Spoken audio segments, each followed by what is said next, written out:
Hello மக்களே, welcome to Prema's culinary. இன்னைக்கு நம்ம இந்த வீடியோவில் பார்க்க போகிறது துணி இட்லி, குஷ்பு இட்லி, ஸ்டஃப்டு இட்லி, காஞ்சிபுரம் இட்லி. அது மாதிரி இது ஒரு இட்லி வெரைட்டி இல்லைங்க.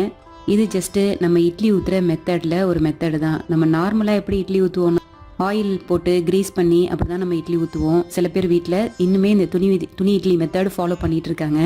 நான் எப்போதுமே இந்த துணி இட்லி தான் நான் ஃபாலோ பண்ணுவேன். எப்பயாவது ரொம்ப அர்ஜென்ட்டாக பண்ணும் போது நான் இட்லி பிளேட்டில் ஆயில் கிரீஸ் பண்ணி பண்ணுவேன். என்ன டிஃப்ரென்ஸ் ரெண்டுக்கும் அப்படின்னு கேட்டிங்கன்னா, இட்லியோட டெக்ஸ்சர் தாங்க. நீங்களே பாருங்கள், இந்த ஃபோட்டோவில் இருக்கிற இட்லியோட டெக்ஸ்சர்லாம் எப்படி இருக்குன்னு. அது மட்டும் இல்லை, இன்னொரு அட்வான்டேஜ் என்னென்னா, நீங்கள் நார்மலாக ஆயில் விட்டு கிரீஸ் பண்ணி ஊற்றுற இட்லி மேலே லேயர் சீக்கிரமாகவே ட்ரை ஆகிடுங்க. ஆனால் இந்த இட்லி சீக்கிரமாக ட்ரை ஆகாது. எப்போதுமே அதோட மாய்ஸ்சர் அப்படியே இருக்கும். ரெண்டாவது, அது மேலே இருக்கிற அந்த டெக்ஸ்சரை பார்க்குறதே ஒரு அழகு தாங்க.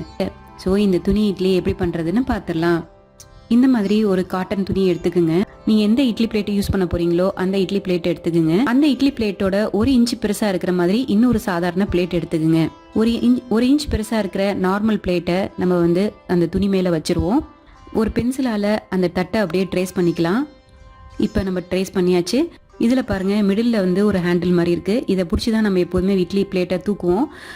ஒவ்வொரு இட்லி பிளேட்டில் சென்டர்லேயும் இருக்கும், சில இட்லி பிளேட்டில் பார்த்தீங்கன்னா சைட்ஸில் இருக்கும். அந்த மாதிரி உங்களுக்கு சைடில் இருந்ததுன்னா நீங்கள் சைடில் ஹோல் போட்டுக்குங்க. என்னோட பிளேட்டில் மிடில் இருக்குது இந்த ஹேண்டில். ஸோ அந்த ஹேண்டில் ஸ்கொயர் ஷேப்பில் இருக்குது. ஸோ நான் ஒரு நடுவில் ஒரு ஸ்கொயர் ஷேப்பில் கட் பண்ணிக்கிறேன். அழகாக நம்ம கத்திரிக்கோலால் கட் பண்ணிடலாம்.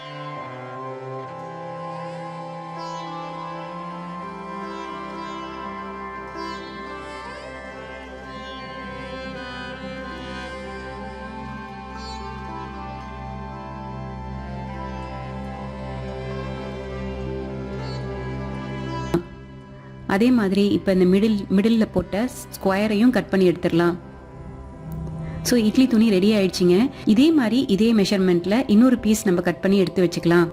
இந்த துணியை டைரெக்டாக அப்படியே யூஸ் பண்ண முடியாதுங்க. நம்ம இந்த துணியை வெட் பண்ணிட்டு தான் நம்ம யூஸ் பண்ணணும். அதாவது துணியை தண்ணியில் நினச்சிட்டு நல்லா புழிஞ்சிட்டு தான் நம்ம யூஸ் பண்ணணும்.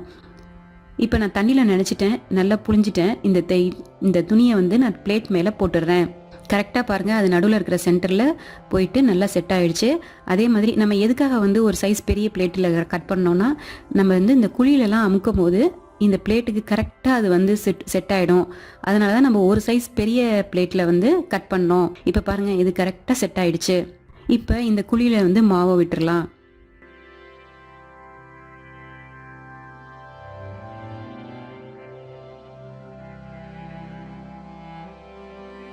நான் இப்போ இட்லி பானையில் கீழே தண்ணி வச்சுட்டேன்.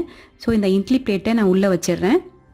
இதுக்கு மேலே நம்ம இன்னொரு பீஸ் கட் பண்ணி வச்சுருக்கோம்ல, அந்த துணியை நான் போடுறேன். எதுக்காக இந்த துணியை நம்ம மேலே போடுறோன்னா, இட்லிலேருந்து மேலே ஆவியிலேருந்து இருக்கிற தண்ணியெல்லாம் அந்த இட்லி மேலே படாமல் இருக்கணுங்கிறதுக்காக தான் நம்ம மேலே இன்னொரு துணி போட்டு இதை மூடுறோம். நம்ம மூடிடலாங்க. இட்லி வேகட்டும்.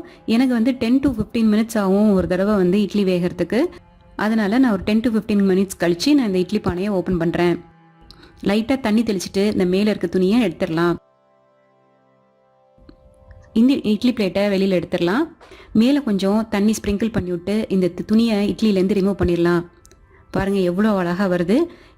அதுக்காக தான் நம்ம காட்டன் கிளாத் யூஸ் பண்ணணும். நீங்கள் வேறு ஏதாவது சிந்தட்டிக்கோ இல்லை வேறு ஏதாவது மெட்டீரியல் யூஸ் பண்ணிங்கன்னா கண்டிப்பாக இந்த இட்லி அந்த துணியில் ஒட்டிடும். அதனால் நல்ல காட்டன் துணியாக பார்த்து யூஸ் பண்ணிக்கிங்க.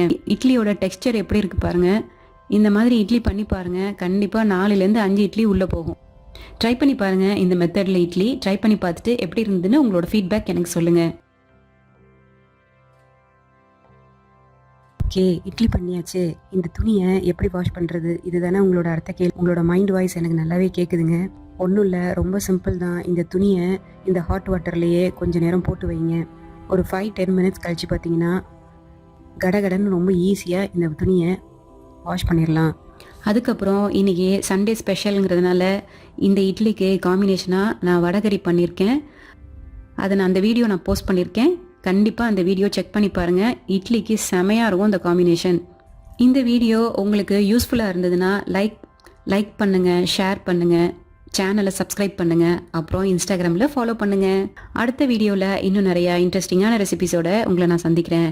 Until then, bye from Premalata Aravindan. Bye.